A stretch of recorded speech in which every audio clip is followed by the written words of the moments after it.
Pemirsa, Mahkamah Konstitusi akan menggelar sidang perdana sengketa hasil pemilu presiden Rabu besok. Ketua MK Hamdan Zulfa menjanjikan proses persidangan yang diajukan kubu Prabowo Hatta ini akan berlangsung adil dan jauh dari campur tangan kepentingan politik. Dalam sidang perdana yang akan berlangsung pada hari Rabu pukul 9:30 pagi, MK mengagendakan untuk mendengarkan penjelasan lisan pihak Prabowo Hatta yang berkedudukan sebagai penggugat. Ketua MK Hamdan Zulfa menjamin persidangan nanti akan berlangsung adil dan tidak akan ada campur tangan politik dari pihak manapun. Pertama, saya pastikan dan saya jamin seluruh hakim konstitusi sudah bersepakat bahwa kami akan melaksanakan dan memutus perkara ini secara independen, secara imparsial, memperlakukan masing-masing pihak sama.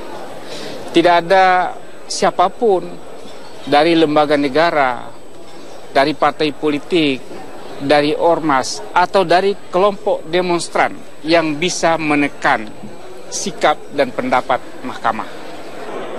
Komitmen dari Hamdan ini diperlukan mengingat posisi MK sebagai lembaga peradilan sempat tercoreng oleh kasus suap sengketa pilkada yang dilakukan oleh Akil Mukhtar. Selain itu, dua hakim MK yang ada saat ini, Hamdan Zulfa dan Patrialis Akbar, juga memiliki latar belakang sebagai politisi. Harapan agar MK bisa memutus dengan adil juga disampaikan oleh Presiden Susilo Bambang Yudhoyono. Maka bolanya ada di Mahkamah Konstitusi dan negara, termasuk kita semua pemerintah, wajib untuk memastikan segala sesuatunya tetap berlangsung secara damai dan demokratis, dan MK bisa mengemban tugasnya dengan benar, seadil-adilnya, dan tentunya dengan penuh akuntabilitas, kredibilitas, dan transparan.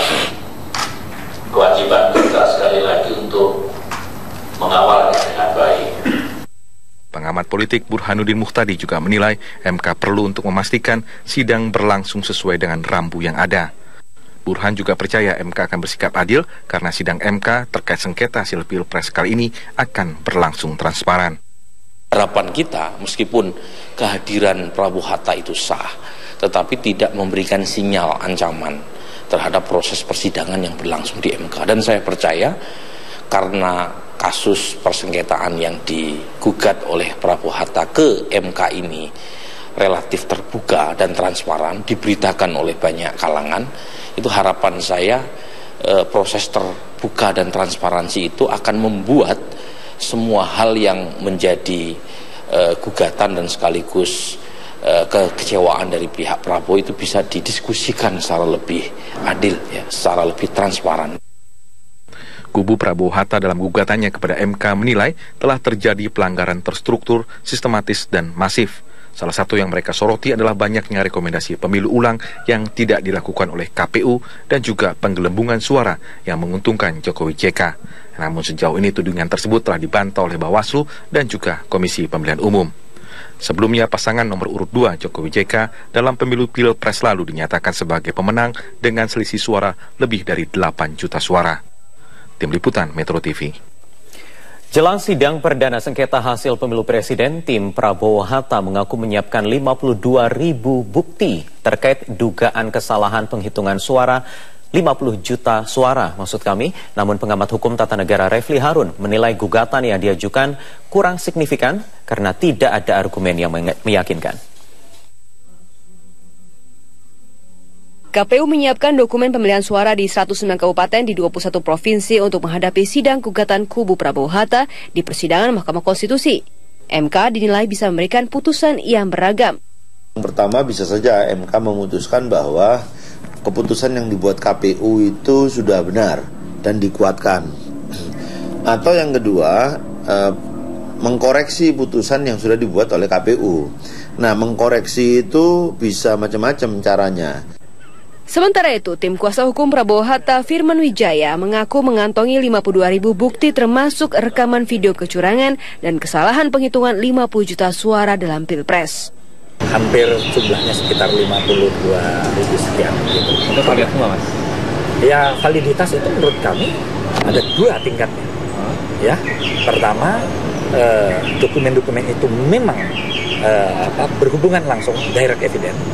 Tapi ada juga yang indirect evidence, yang secara nggak langsung kita bisa melihat ini sebagai dokumen yang bermasalah juga.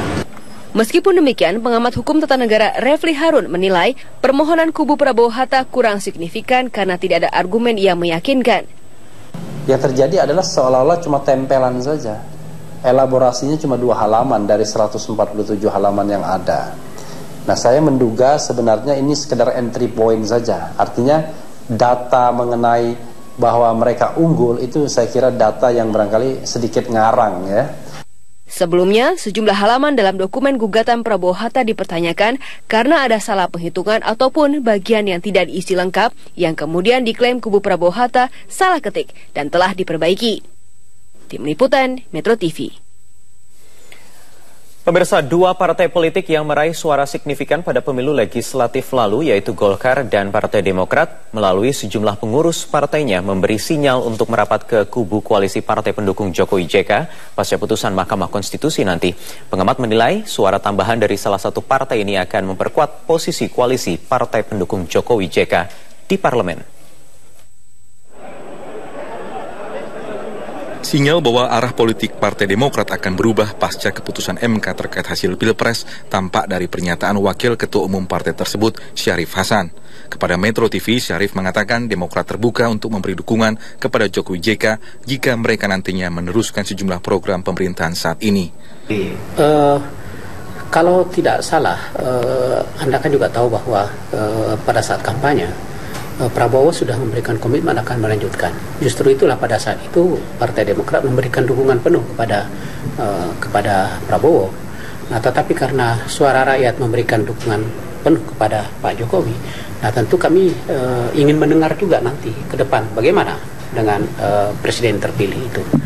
Apakah juga akan melanjutkan program-program SBY 5 tahun ke depan? Nah, kalau itu dilakukan, nah pasti Partai Demokrat akan mendukung. Selain Demokrat, Partai Golkar yang pada Pilpres lalu mendukung Prabowo Hatta juga membuka kemungkinan untuk mendukung pasangan Jokowi JK.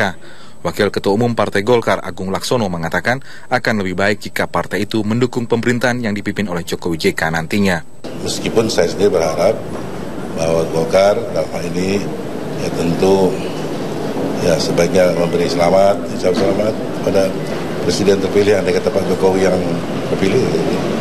Sudah sewajarnya dengan selamat dengan Jokowi dan JK, dan sesuai dengan karakteristik partai yang biasa ikut dalam hal ini, ikut serta membangun negeri, ikut serta dalam pembangunan, pelaksana, maka sebaiknya ya berada dalam koalisi bersama dengan pemerintah.